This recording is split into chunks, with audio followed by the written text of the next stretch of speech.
एणिक चतुर्थ test match पर भारतर team एकादश जारी है।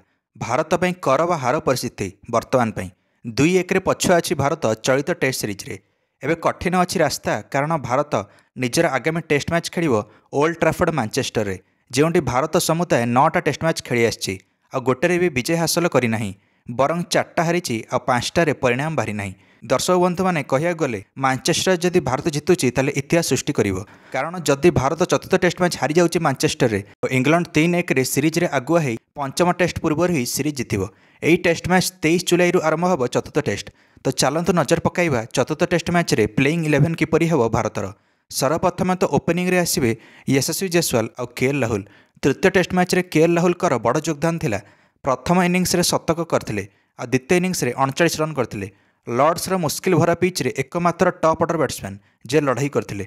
से भली नंबर 3 रे आसीबे करुण नायर। करुण नायर को पोजिशन को नहीं प्रश्नवाची सृष्टि होची।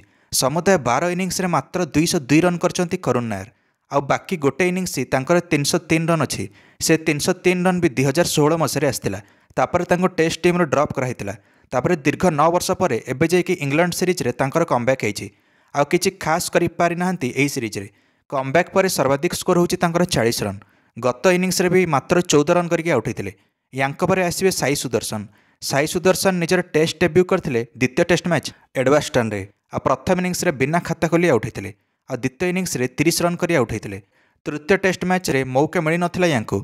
नंबर 5 रे आसीबे कैप्टन सुमन गिल।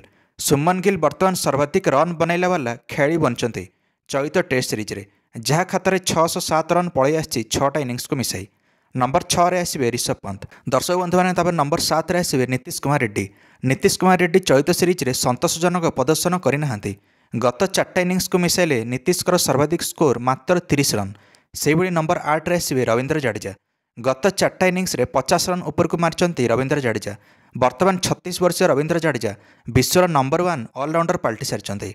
नंबर 9 रे आसीबे जसप्रीत बुमराह। नंबर 10 रे आसीबे मोहम्मद सिराज। नंबर 11 रे डेब्यू करेंगे प्रथम थर पर टेस्ट मैच रे अर्शदीप सिंह।